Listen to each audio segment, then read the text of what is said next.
Ladies and gentlemen, thank you for tuning in to another episode. I'm K Marvel, QS. Stretch. Striker. and we are the Four Corners of Commentary. Thank you for tuning in to another episode. And today, theme is Lucky Sevens. And with that being said, we are talking managers of valets, people who are mouthpieces, people who walk talent to the ring. Not saying they're not talent themselves, but these are the people on the outside of the actual wrestling, if you will. So we will start. Who started? Judge, you started? We never really fully fleshed that out. I don't mind starting if you'd like me to start. I mean, I don't even listen. I just Once again, a very live show, folks. So our topic is managers and valets today, as Marvel quite eloquently said. And my pick, while I don't think this is the greatest manager of all time, again, this isn't a greatest list or whatever have you, this is our favorites and things that we like about this and the individuals we're going to talk about. My pick, when I was thinking about this topic, I'm not sure if anybody else here picked this person, but I think you would nod and agree when I say Miss Elizabeth. Miss Elizabeth, without a shadow of a doubt, is one of my favorite managers of all times. And I do use the term manager. I don't necessarily like to use the term valet. I do like to use the term manager because I think valet has like the connotation of just being ladies. I don't necessarily think that's entirely fair. But Miss Elizabeth, without a shadow of a doubt, is one of my most favorite managers. And of course, with her iconic relationship with with her real life husband, the Macho Man Randy Savage. Go ahead if you got something to say. Oh, you're doing the macho finger point. Okay, I thought you were going to interject. yeah. I think what made Savage's character stand out so much more outside of like the pun intended pomp and circumstance of his character was his dynamic, whether he was a face or a heel, with his manager, Miss Elizabeth. From the time that he introduced her, she was this girl next door, and I love the dynamic that they had when he was a heel in the WWE, because he was such a jerk to her as a heel. You couldn't help but to feel sorry for her, and because of that sympathy, she became beloved.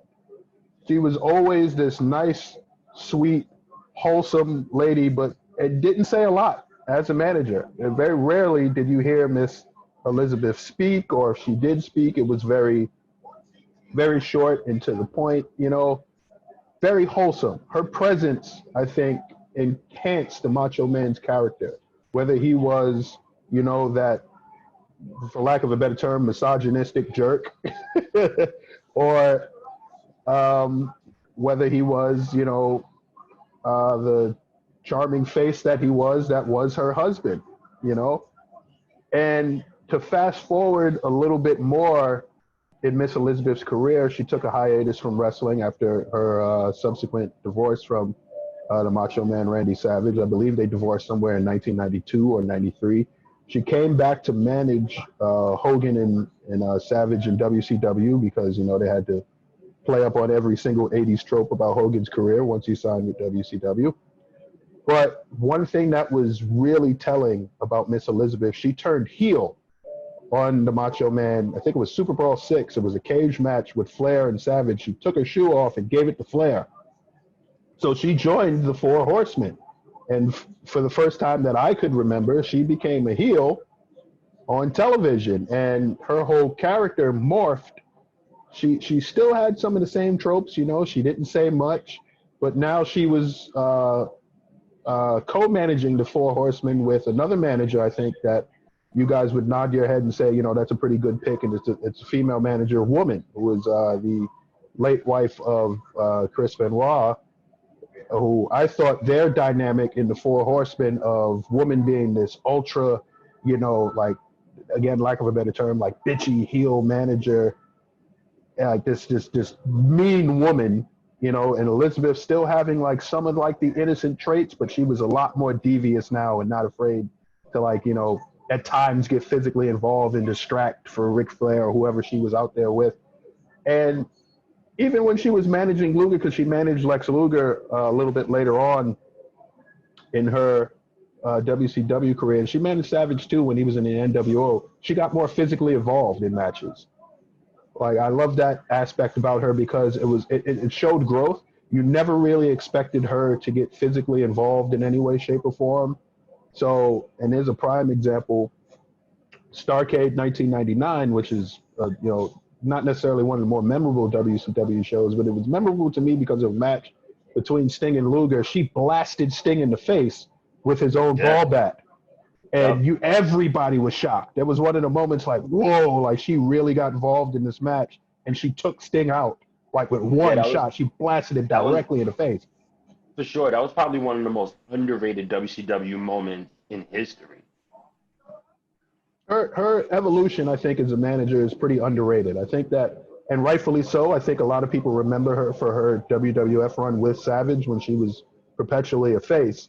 But I think some of the heel stuff that she did in WCW is quite underrated. I personally enjoyed her as a heel in WCW, whether she was with Savage in the NWO, manager Luger, or a member of the Four Horsemen.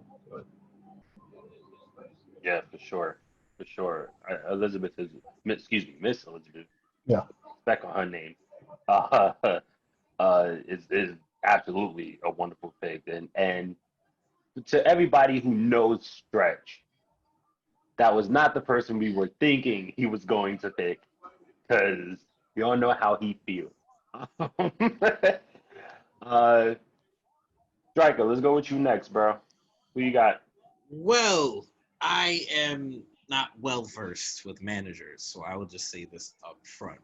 But I did like a couple of people, and I had to do just a little bit of, small research at least to, get my story straight. Um, I was a fan of Mr. Fuji. Mr. Fuji is Yeah, my choice for a yeah. manager. Adios. I The devious I one. loved just the sneakiness of the character, the cane, and then you had the salt being thrown in the eyes and stuff of that sort. Like that as a manager, and he used to wrestle. We know he used to wrestle, a long time ago. But just to be a wrestler and just to be a wrestler and then a manager and then still be effective as a manager just by doing simple things makes a manager great. Is not only how a manager speaks for the person that they're representing, but it's also the little things that they do on the outside that helps their clients win.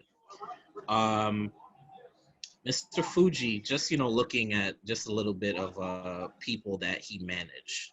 He managed Demolition. He managed the Legion of Doom. He also managed Yokozuna.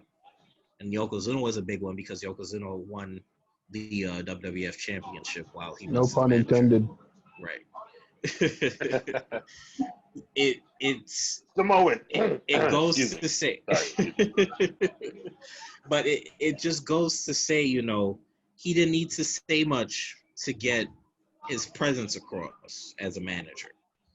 I also go to Excuse me.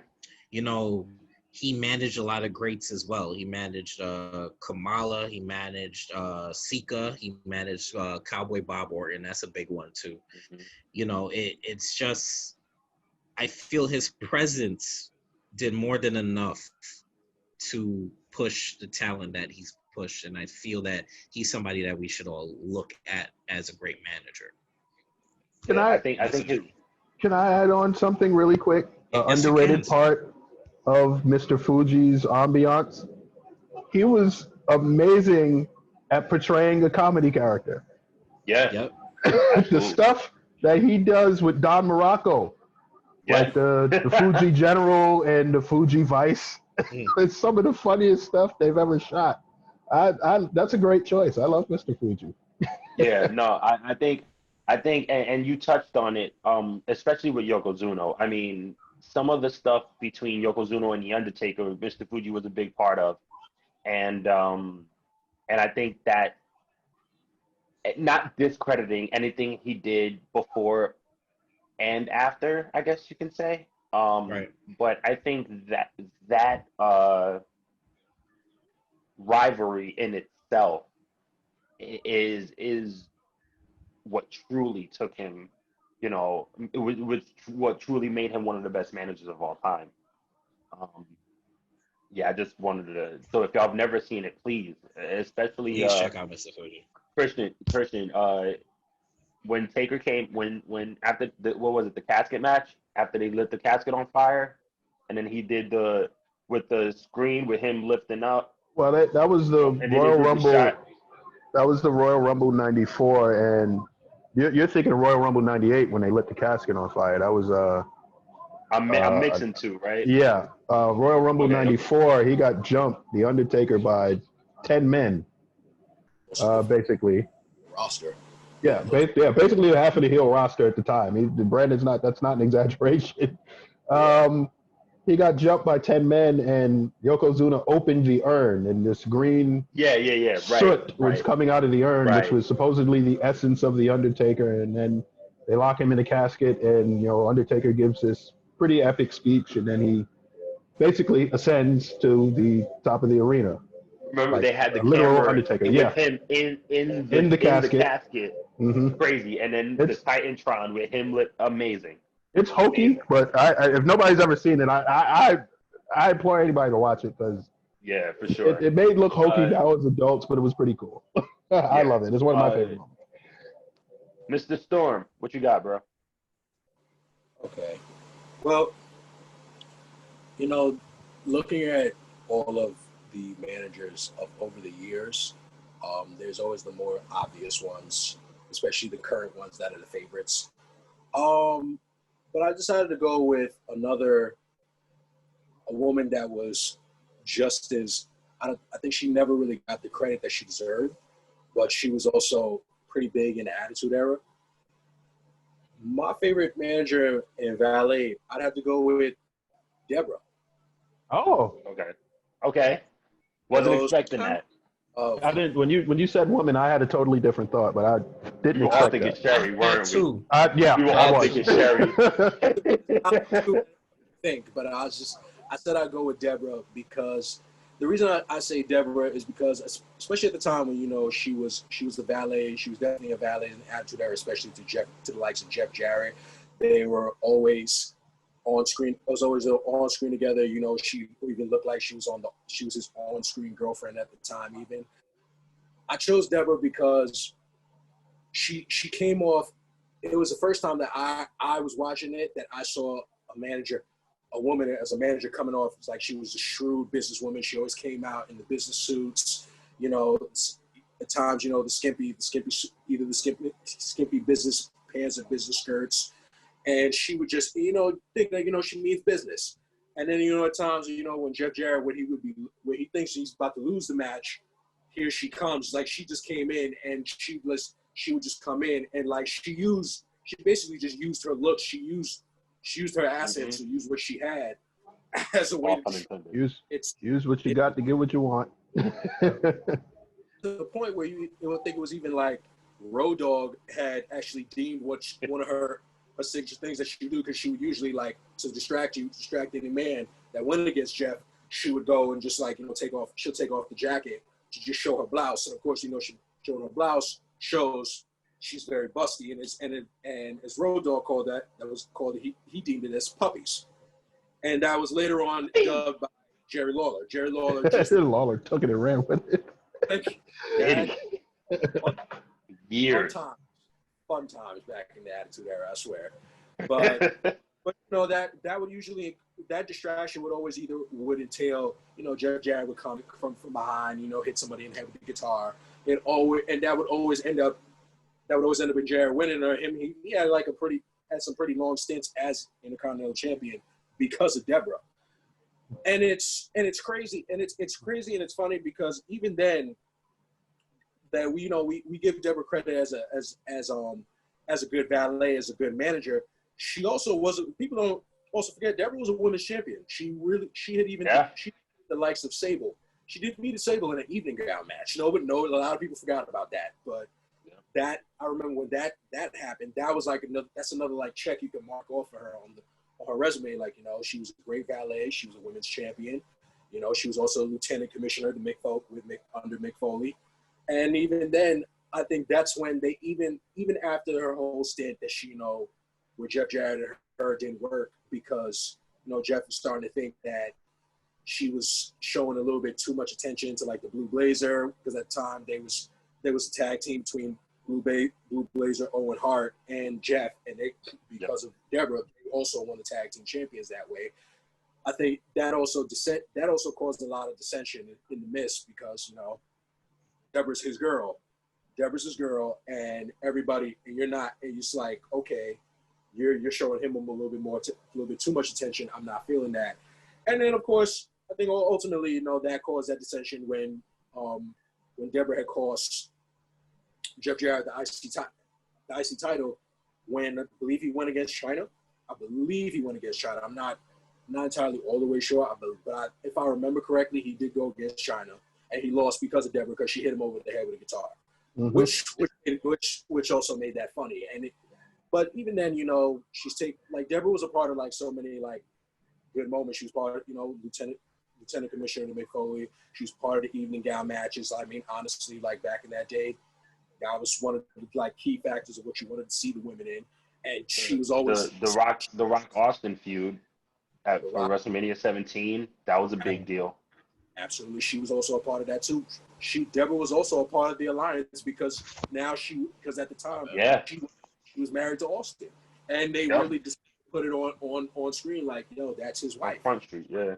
She held her own. Like, of course, like, you know, now I think Deborah's she's doing fine. Like, you know, she's doing like her own thing aside. I think, you know, still speaking out for like domestic violence occasionally, but it's good to, like, I think Deborah may not be the likes of Miss Elizabeth. She may not be the Miss Elizabeth. She may not be a Mr. Fuji, but she's also an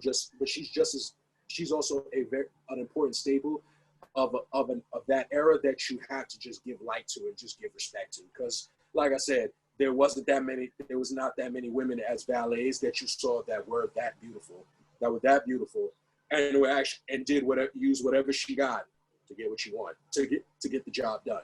She did it, and didn't have to dress any specific type of way to get it done. Absolutely either. not. I think that's important. She literally just dressed as a manager that you would literally have.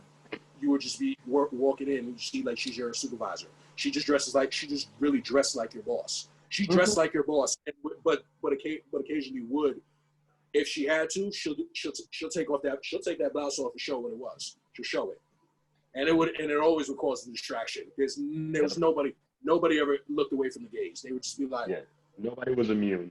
Definitely. None. That's a damn good pick. And last, well, we're all New Yorkers, so I just want to start off that way. I'm just going to list it. I'm just going to start my list. You go ahead and say it. Avoid. Because they all knew this was all for me. I just want everybody to know. I just like to preface by saying I intentionally did not pick anybody from the Mount Rushmore of managers for this pod. We get into that all after all our picks. But go ahead. And honestly, and I'm not gonna lie. Honestly, I was thinking about Sensational Sherry, like, because she was such a big part in so many careers. But I just can't do this without mentioning him.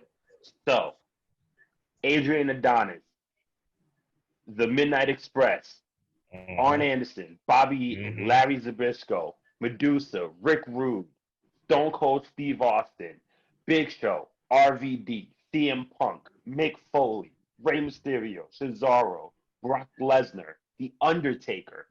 I mean, listen to just listen. No, he was. You didn't do Brock Lesnar right. He would lambast you. Okay, he would lambast you. Lesnar. All right. Paul Heyman. Yes. There's no way on God's green earth that I could do this and not mention him The GOAT. And I feel like there are too many people that would be disappointed in me if I did not mention it. And honestly, as soon as we figured out that we were going to do this episode, I already knew that I was picking him. He is absolutely on the Mount Rushmore of wrestling, period. Because without Paul Heyman, we wouldn't have a lot of what we have. We wouldn't have a lot of the wrestlers we have. We wouldn't have a lot of the match styles, cruiserweights. But that's not what we're talking about. The people that he managed, and if we just talk WWE, WWF, WWE, CM Punk, World Heavyweight Champion, WWE Champion. Okay, Mick Foley, even though it wasn't in WWE, Yeah. former WWE Champion.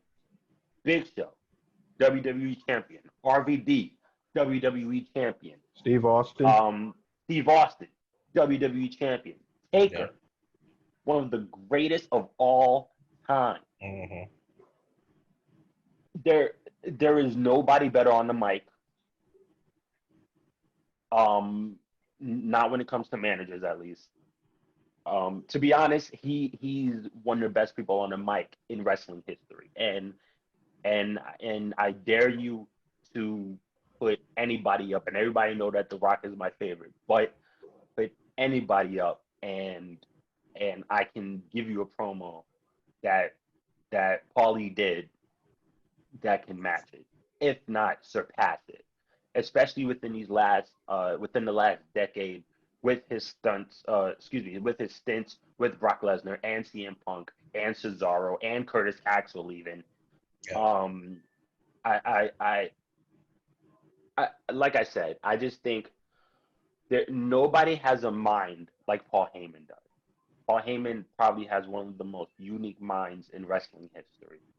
And when it comes to being a manager, to approaching it, to sell a match, to do the build-up of a match, to the way that he approaches it, and like I said, even if you just look within the last decade or maybe even 15 years, the way he's able to not only build a match and build both, if not more than two competitors, but still shut you down at the same time. It's unbelievable, and he does it so effortlessly. The way he feeds off the crowd.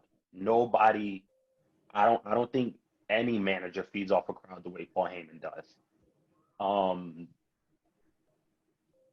I mean, look, honestly, I can go on and on and on forever.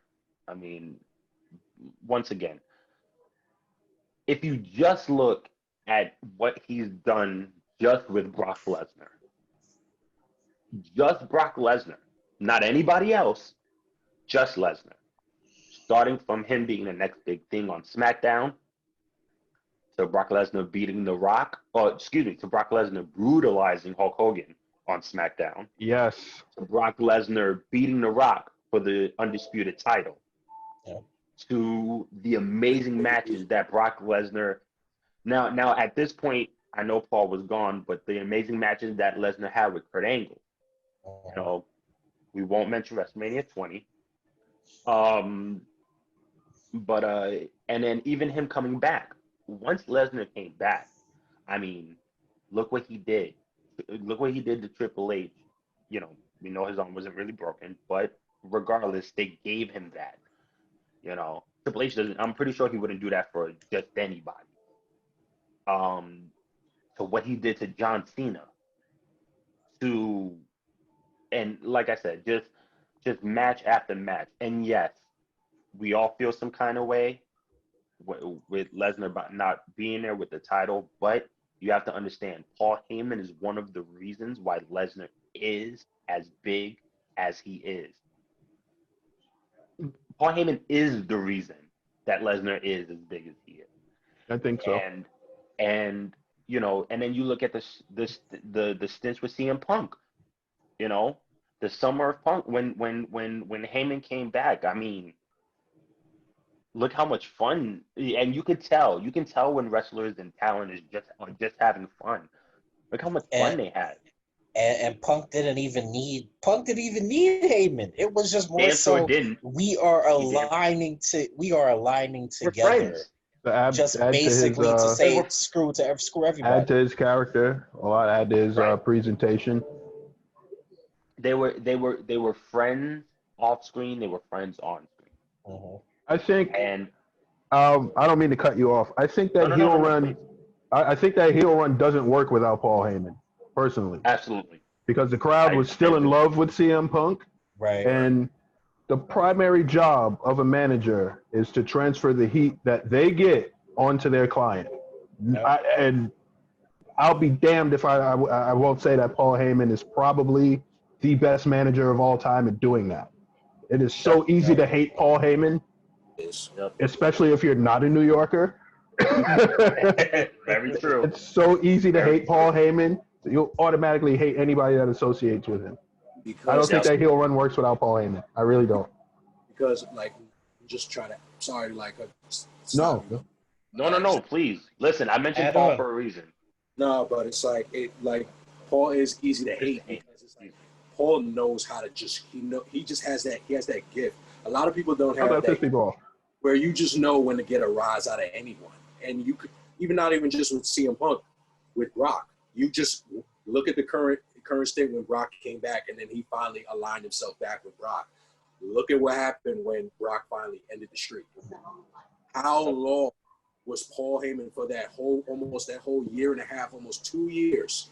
That Paul literally he came out every night and literally kept talking about, that my client, Brock Lesnar, ended the Undertaker's undefeated streak of him being 21-0. Like he just kept on reminding everyone, and you literally heard the boos literally drowned out. It drowned out the building to the point where Paul couldn't even need to talk.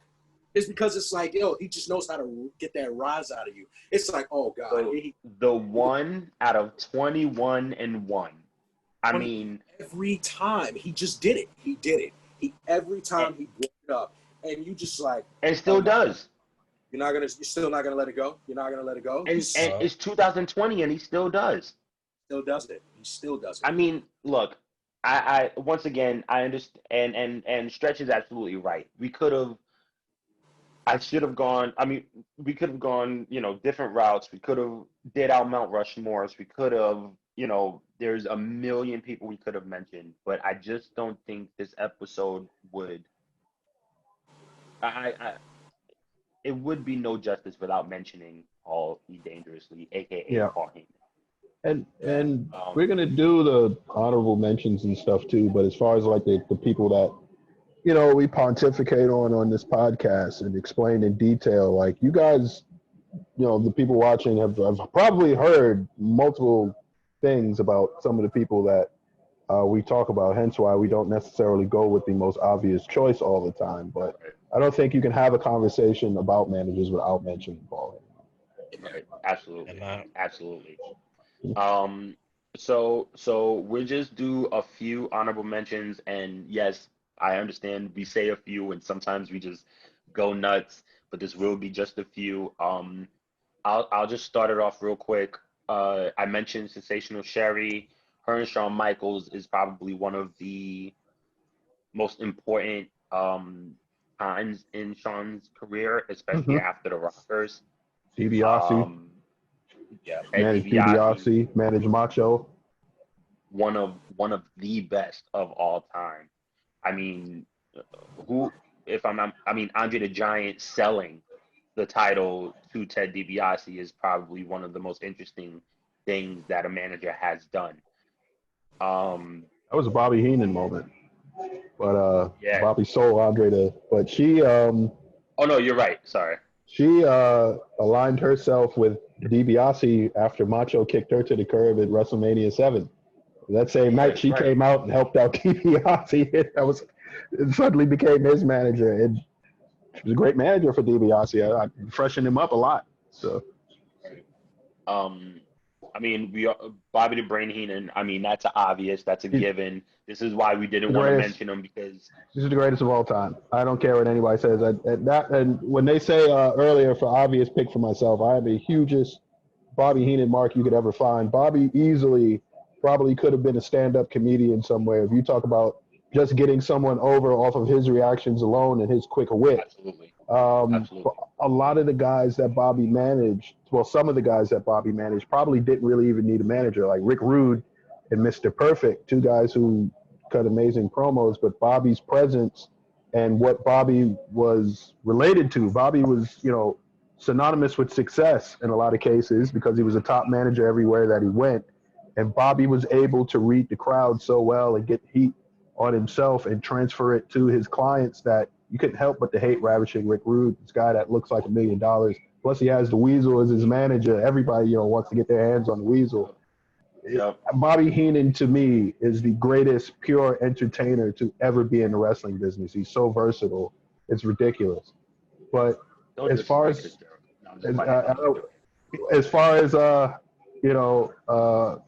I'm not going to stay too long with the honorable mentions. Two managers that I wanted to mention were Jimmy Hart and Gary Hart. Yeah. No relation. Yeah. Gary Hart worked in World Class and, Jim Crockett Promotions, the NWA and stuff like that. If you haven't seen any of Gary Hart's work as a manager, he's great. I love Gary Hart.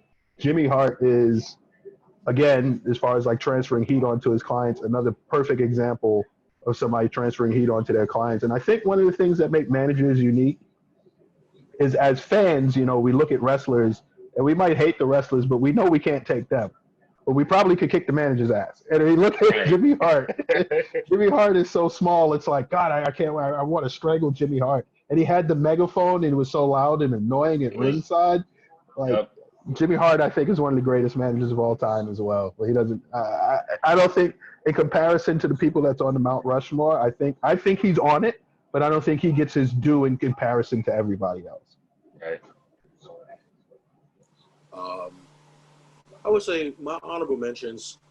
I mean, you guys have probably heard me, talk about Goldust for a couple of times. I would say one of my honorable mentions would be Marlena. Mm-hmm. Yeah. Terry Runnels. Of course, Terry Runnels, like, say whatever you want. But back in the day when Goldust was really first starting out and he was showing those old Hollywood-esque vignettes and promos with her at the side, it just made you want to be part of that Hollywood environment. It's just like, wow, you wanted, you just was so enthralled that you wanted to like see more of it. And I feel like, especially when she was out, she came shows, used to come out with cigars. Mm-hmm. She'd literally be on the side with Cuban cigars, just chilling. And it's like, like, that's sometimes for a manager, that's all you just need to do. You don't need to even try to help your opponent cheat. You just have to have the presence. And if you have the presence, exactly. just like that matters. It's like, so I'd say, like, I only have like two more. It's like, I was good with Marlena. That was my honorable mention. My other honorable mention was in the new era was actually Paul Ellering. Yeah. When he was the manager for the Authors of Pain, like I felt like with him, when he had them under his belt, they had a phenomenal run in NXT. I wish that he was able to actually be able to travel with them to the main roster, because I think they would have caused even more mayhem if he's their manager initially. Like, if he was there if they would have kept them, it would have been perfect. And I think, and the last manager that I would want to speak on, that's an honorable mention, I would say Stephanie McMahon. You have to. Of course, yeah. You have to. She was amazing. Because again, it's Steph. It's Steph. Like, she was literally, she's probably like one of the cornerstones that's literally, she's part of the cornerstone that was literally the reason why, like, Triple H had like one of the longest runs in his career as a champion. Like, she literally was a part of so many of his title reigns. It just makes sense. She was there for him. She was there for Test. Like, like, Stephanie as a manager was just as important. So I feel like that's another one that's an honorable mention for me. That's about it. Strike, you got something? I mean, I was looking through. I had somebody I wanted to mention earlier, but I didn't have enough, background. But apparently, as I was checking earlier, I found it very interesting that Medusa was actually a manager as Oh well. yeah. Yeah. She Yeah. was. I She was found a her manager, very interesting. Her list is actually very good, and Crazy. very interesting. Because you wouldn't, she had her own career, especially as a singles wrestler. So you would think that she was just worried, she was just in her own zone as a singles wrestler. But here's the list: you have Mr. Perfect, Kurt Hennig. You have AWA, Evan Kevin Courageous. Courageous, okay, Courageous in that's right. WCW. Kevin Kelly, Rick Rude, Randy Savage, Greg Valentine.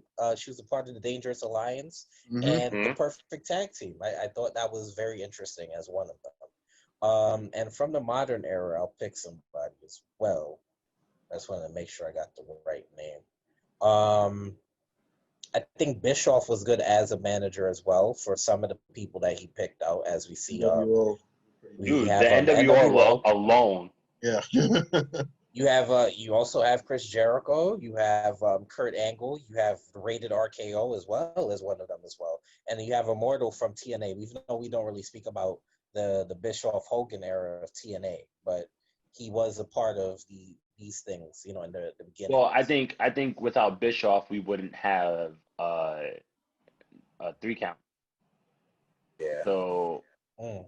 I mean, by the way, real quick, do we count Rico as a valet? Like, I'm really confused. I would just say wanna. so. I would say I like Yeah. I mean, not a we I can. like manager, Chuck but a and Billy. valet. We You I can. know like what I Chuck mean? and Like, Billy. Oh, okay. I like Chuck and Billy. I get it. Yeah, that was a good one. But yeah, we can do that. We can count them as both. and real quick, and I'm done after this. I promise. Promise. Q, I'm highly shocked you didn't mention this man. Oh, yeah. Paul But Bearer. That's what I thought he was gonna go with. Paul Bearer, That's who I thought, yo. come on, dude. Come on, dude. Oh, Bear's too obvious. I didn't want to. That's way too Yeah. obvious. And the whole point. But I of mean, even when he was oh Percy God, and I Pringle. blanked out. Thank you, Percy Percy Pringle Pringle. the third. Like he Percy Pringle, of had course. so many people. Because like I said, like I could have went that route. I could have came out and said, I know hey, the Mount Rushmore. It's I it's could have been hit him out the park, saying like Paul Bear because he is on the Mount Rushmore Yeah. managers. yeah I could have even used Brother Blood, but then I said no, it's not. yeah. No need because But I you just know said what? go away for a little bit. Yeah, I think somebody that none of us really thought of, and as I was thinking of Heyman, this one popped up. Bill Alfonso. Oh yeah. ECW. Yes. I implore you, please just look up Bill Alfonso in ECW. If not ECW while it was in its prime, One Night Stand. The whistle Just and watch that. Just that's one of watch the that. promos. Yeah, Daddy. Taz is gonna drop you on your head, Daddy. Would you do that for me, Taz? And Fonzie, he's just back there. He's like, I'll do whatever you want me to do, Fonzie. And he's blowing on the whistle. Yep. Bill Alfonso's a good pick. Bill Alfonso was the man. But really, But good. really quick, I just want to throw out some names that we didn't get out. I'm not going to go on and on. Jim Cornette. Yep. As far as Yep. some modern picks, you got to go with Vicky James Guerrero. Cornette. Vicky Guerrero. Vicky Yep. Guerrero, I think, was a great manager. Yep. Zelina Vega, I think, is blazing a pretty nice Zelina. trail as a manager. Queens, by the way. Shout out to Queens. I'm just saying. Selena. I mean, I know you married Alistair, but Queens, Zelina baby. Vega, I think you got to throw out. A name I think you guys would be familiar with, but we didn't talk about Truth Martini from Ring of Yeah. Honor. I think Truth Yep. Martini. Yeah, absolutely. I think he was one of the last classic kind of like managers Oh. where he was like so sleazy and he had like the foreign object, the Book of Truth and everything. Look of truth. Oh. Yup.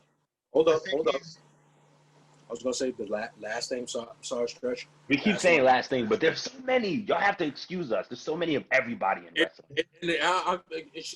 Especially because she's part of the new era. We actually just saw her this past Saturday.